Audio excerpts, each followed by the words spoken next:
오늘 주시는 말씀 신명기 25장 11절부터 19절까지 말씀입니다. 신명기 25장 11절부터 19절까지 말씀. 우리 같이 한 목소리 읽겠습니다. 두 사람이 서로 싸울 때에 한 사람의 아내가 그 치는 자의 손에서 그의 남편을 구하려 하여 가까이 가서 손을 벌려 그 사람의 음낭을 잡거든 너는 그 여인의 속을 찍어버릴 것이고 내 눈이 그를 불쌍히 여기지 말지니라. 너는 내 주머니에 두 종류의 저울추 곧 큰 것과 작은 것을 넣지 말 것이며 내 집에 두 종류의 돼 곧 큰 것과 작은 것을 두지 말 것이요 오직 온전하고 공정한 저울추를 두며 온전하고 공정한 되를 둘 것이라. 그리하면 내 하나님 여호와께서 내게 주시는 땅에서 내 날이 길리라. 이런 일들을 행하는 모든 자, 악을 행하는 모든 자는 내 하나님 여호와께 가증하니라. 너희는 애굽에서 나오는 길에 아말렉이 내게 행한 일을 기억하라. 곧 그들이 너를 길에서 만나 내가 피곤할 때에 내 뒤에 떨어진 약한 자들을 쳤고 하나님을 두려워하지 아니하였느니라. 그러므로 내 하나님 여호와께서 내게 기업 부르주어 차지하게 하시는 땅에서 내 하나님 여호와께서 사방에 있는 모든 적군으로부터 내게 안식을 주실 때에 너는 천하의 아말렉에 대한 기억을 지워버리라. 너는 잊지 말지니라. 아멘. 할렐루야. 우리가 세상 속에서 살아내는 것이 쉽지는 않습니다.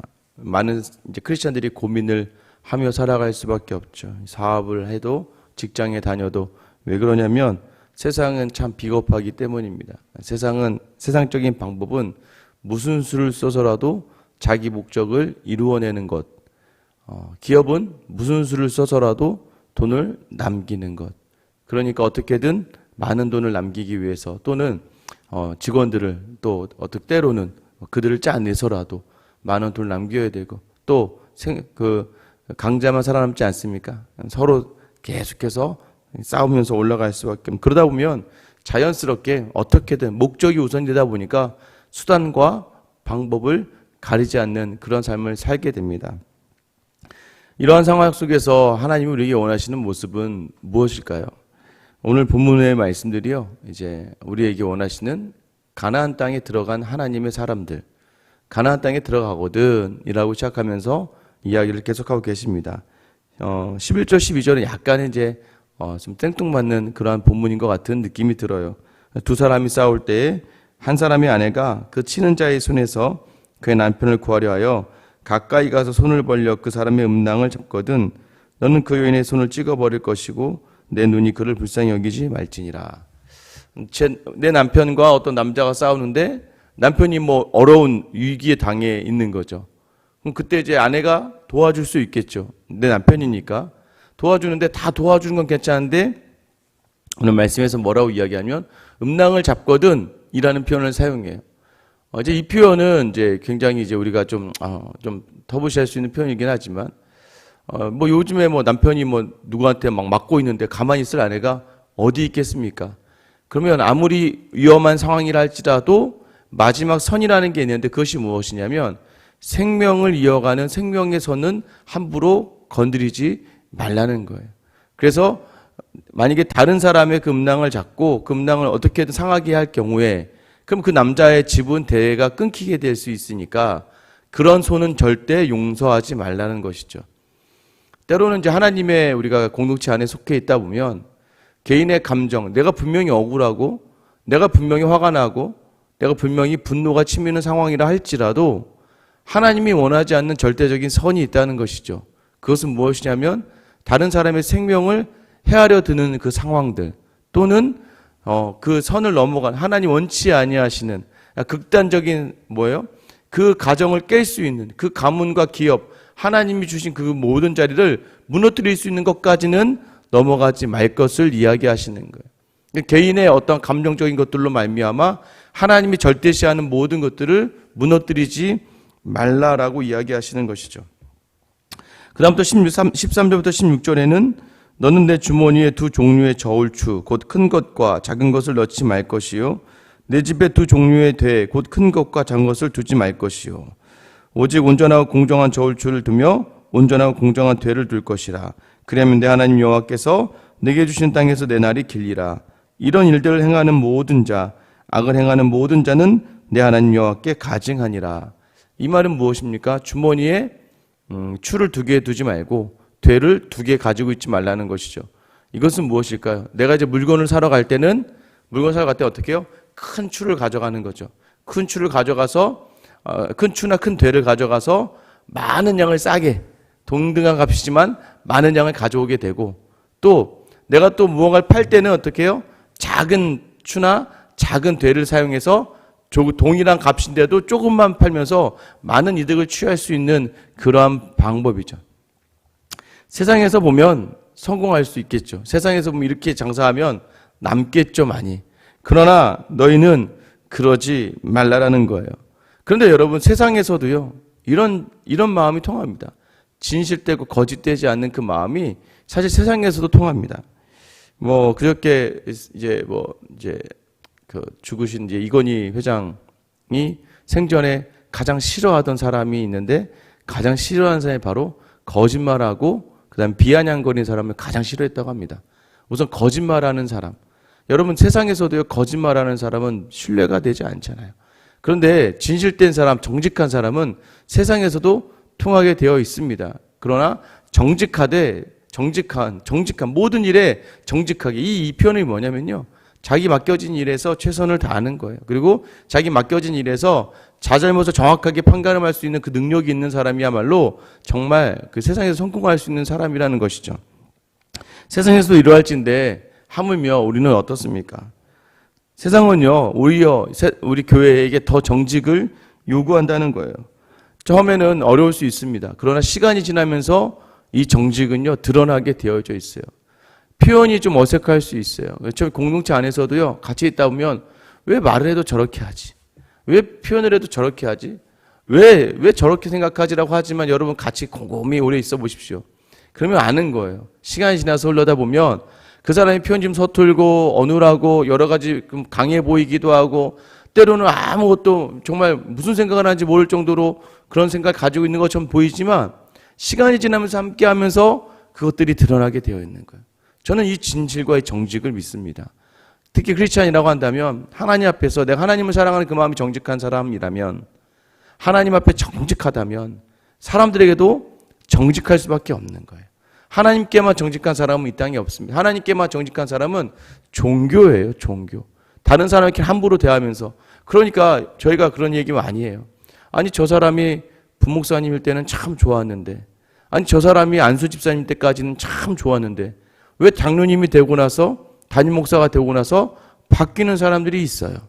자신보다 연배가 많거나 자신보다 위했다고 생각한 사람에게는 굉장히 싹싹하게 잘하는 사람이 있는 반면에 자신보다 어리고 자신보다 못한 사람들한테는 함부로 대하는 사람들이 있습니다. 이것이 공평의 추에서 어긋나는 것이죠. 온전하고 공평한 추를 오늘 하나님이 갖기를 원하시는 거예요. 네가 그 땅에 들어가거든 누구에게나 동일한 마음과 동일한 생각으로 대하지 않는다면, 너는 여기서 보니 그렇게 온전하게 공정하게 네가 그 땅에 가서 산다면 여호와께서 내게 주신 땅에서 내 날이 길리라. 장수를 약속해 주시지 않습니까? 이 얘기는 무엇일까요? 모든 축복과 행복의 장수를 하나님께서 약속해 주신다는 거예요. 그런데 만약에 네가 속인다면, 네가 만약에 작은 추와 큰 추, 작은 대와 큰 대를 가지고 있어서 너의 유익을 쫓고자 그것을 취한다면 그것은 하나님 앞에서 악을 행하는 것이고 가증한 것이라고 이야기하는 것입니다. 그리고 이어서 이어나오는 17절부터 19절은 이 말씀을 이어가는 것 같아요.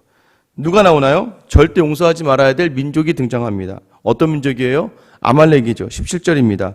너희는 애굽에서 나오는 길에 아말렉이 내게 행한 일을 기억하라. 그들이 무엇을 했습니까? 18절이죠. 곧 그들이 너를 길에서 만나 내가 피곤할 때 내 뒤에 떨어진 약한 자들을 쳤고 하나님을 두려워하지 아니하였느니라. 그러니까 출애굽을 하는 중간에 200만 명이 나오니까, 200만 명이 나오다 보니까 이제 몸이 피곤한 사람들, 또 연로한 사람들, 또 연소한 사람들이 뒤에 처지지 않겠습니까? 그럼 아말렉이요, 비겁하게 이스라엘과 정면으로 싸우진 않고 뒤에 처진 사람만 가서 죽이거나 노력하면서 계속 이스라엘 괴롭혔던 거예요. 하나님이 그것을 기억하시죠, 사실은. 그래서 출애굽기 15장에 아말렉과 전투를 선포하십니다. 그래서 모세가 손을 들면 전쟁에서 이기게 되고, 모세가 손을 내리게 되면 지게 되니까 아론과 훌이 옆에 손을 붙잡고 간절히 기도하면서 그 시간을 이겨내잖아요. 그런데 그럼에도 불구하고 아말렉은 계속해서 이스라엘을 괴롭혔기 때문에 하나님이 그것을 기억하신다는 거예요. 19절 말씀 보세요. 그러므로 내 하나님 여호와께서 내게 기업으로 주신 땅 주어 차지하게 하시는 땅에서 내 하나님 여호와께서 사방에 있는 모든 적군으로부터 내게 안식을 주실 때에, 이제 이스라엘이 온전하게 세워질 때에 너는 천하에서 아말렉에 대한 기억을 지어버리라. 너는 잊지 말지니라. 아말렉을 아말렉은 사실 에서의 후손이에요. 그래서 이스라엘 형제임에도 불구하고 이스라엘이 괴롭혔기 때문에 하나님 그들을 진멸하기로 작정하십니다. 그래서 언제? 처음으로 이스라엘의 왕이 세워진 사울 왕 때에 하나님이 아말렉에 대한 전쟁을 선포하십니다. 근데 어떤 일이 일어납니까? 사울이 아말렉을 쳤지만 그 왕과 좋은 것들을 다 놔두게 되잖아요. 불순종하게 되잖아요. 결국에는 이 아말렉을 하나님께서는 왜 아말렉을 치라는 거예요? 비겁한 족속이라는 거예요. 비겁한 족속. 정상적인 전쟁이 아니라 뒤에서 연약하고 연소하고 연로한 자들, 그런 자들을 자꾸 건드렸다. 여러분, 우리가 큰 추, 작은 추, 큰데 작은데 뭐예요? 이게 여러분 사실 여러분보다 더 강한 사람에게 쓰여질 수 있을까요? 안 그래요. 나보다 연약하고 약한 자들에게 그런 것들을 사용하면서 유익을 남기고 이익을 남기는 일들이 비일비재하게 된다는 것입니다. 크리스찬은요, 자신이 가지고 있는 물질을 가지고도 작은 추, 큰 추의 삶을 살아야 되는 거예요. 어떤 삶인가요? 어떤 분이 그런 말씀하시는 거예요. 어느 정도 학원에 가서 예습을 하는 정도는 좋지만 돈을 가지고 아이들 선행학습을 통해서 하는 것도 어떻게 보면 비겁한 거 아니겠습니까? 동등하게 학교에서 배워나가는 과정 가운데 있는 건데 어느 정도까지야 예습의 범위에 들어가겠지만 내가 돈이 있는 걸 하나로 이 아이를, 돈이 있어도 문제고 돈이 없는데 돈을 짜내서도 문제고, 이 아이를 어떻게든 올해 안에 모든 것들을 다 끝내겠다. 물론 지혜로울 수 있습니다만은 때로는 그 마음이 무엇 때문이야 하는 것이죠. 회사를 다니거나 직장에서도 마찬가지죠. 우리가 가지고 있는 자리에서, 우리가 서 있는 자리에서 정말 하나님께서 원하시는 것은 공정하고 온전하게라는 거예요. 사람을 대할 때도 마찬가지요. 일을 할 때도 마찬가지요. 비겁하지 말고 정직하게. 하나님은요, 참 놀랐습니다. 성경 계속해서 이야기하지 않습니까? 성경은 정직한 자를 사용하신 하나님에 대해서 말씀하고 계시는 거예요.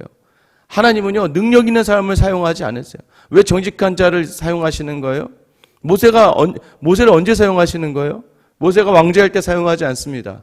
그가 왕자로서 지혜와 학문이 정말 그 용맹할 때 그를 사용하시는 게 아니라 정말 그가 미디안 그 땅에서 처절한 인생을 돌아보고 자신이 아무것도 아니라는 것을 고백하는 그 정직함 속에서 나는 못합니다. 예전 같으면 무조건 한다고 했을 거예요. 그런데 모세는 안 그랬죠. 나중에는 자기 그냥 마음을 드러내. 내까지 게 뭐가 된다고 내가 이스라엘을 출애굽을 시킵니까? 라고 이야기하지 않습니까? 다윗이 이야기하지, 하나님 제가 무엇이 간데 주께서 저를 이렇게 사용하십니까? 라고 이야기하지 않습니까? 하나님은 정직한 사람. 사울도 초반에는 그랬습니다. 사울도 두려운 그 마음을 그대로 비추면서 왕이 되는 걸 두려워했어요. 그러나 하나님은 그런 정직한 마음을 사용하셨어요. 계속해서 하나님께서는 우리에게 약속하실 거예요. 정직한 마음을 가지고 정직하게 살아가는 사람을 통해서 하나님은 하나님의 일을 하기를 원하시는 거예요. 목회를 하다가도 그런 경우가 굉장히 많습니다. 목회를 하다가도 특별히 이제 우리 교회 사이즈는 무조건 몸부림을 쳐야 됩니다. 뭐든 하든 최선을 다하고 최선을 다하는 것은 그치지 않죠. 근데 하다 보면 가끔 가다가 이제 인간적인 생각들이 들 때가 많이 있죠. 인간적인 방법들을 사용하고 싶을 때가 있고 인간적인 것들로 나아가고 싶을 때가 있죠. 왜요? 그것들이 좀 화려해 보이고 그런 것들이 좀 더 사람들에게 호기심을 줄 수 있고 사람들을 좀 더 교회로 모일 수 있는 거리들이 많이 되기 때문입니다. 그런데도 불구하고 하나님께서 계속해서 정직하기를 원하시는 거예요. 정직하기를 원하는 건 무엇입니까? 하나님만 바라며 하나님께만 붙들고 하나님께서 원하시는 그 자리에 서 있는 거예요. 오늘 하루 여러분에게 원하시는 정직이 무엇일까요? 하나님께서 하나님 앞에서의 삶의 모든 자리에서 세상의 방법들, 세상의 힘으로가 아니라 하나님이 원하시는 정직함. 세상이 인정할 만한 분노 속에서도 하나님의 절대적인 그 말씀의 자리를 넘어가지 않는, 그때로는 공정한 추를 가지고 공정한 대를 가지고 아말렉과 같이 비겁하게 이 땅을 사랑하는 것이 아니라 말을 해도 여러분 솔직한 게 좋지 않겠습니까? 관계에서도 마찬가지예요. 어떻게든 그 관계에서 살아남아 보려고 이 사람에게 붙고 저 사람에게 붙고 그렇게 하다가 언젠가는 우리가 박쥐의 이야기 알지 않습니까? 언젠가는 이 사람에게도 쫓김을 당하고 이 사람에게도 쫓김을 당할 수밖에 없는 거예요. 그래서 우리의 온전한 마음을 특별히 하나님 앞에서만큼은 우리의 온전한 마음을 내려놓고 하나님 행하시는 그 일들을 경험할 수 있게 해달라고, 우리의 정직한 마음으로 나아갈 수 있게 해달라고. 무슨 하나님 앞에서 꾸밈이 있겠습니까? 그 하나님 앞에서 먼저 정직을 결단하시고 오늘 여러분이 만나는 모든 삶 속에서 만나는 모든 사람들과 모든 환경 속에서 하나님이 원하시는 정직한 삶을 살아낼 수 있는 여러분 되어서 하나님이 허락하시는 가나안 풍성함을 누린 날이 장구한 여러분의 복된 인생 될 수 있기를 예수님의 이름으로 축원합니다. 이 시간 같이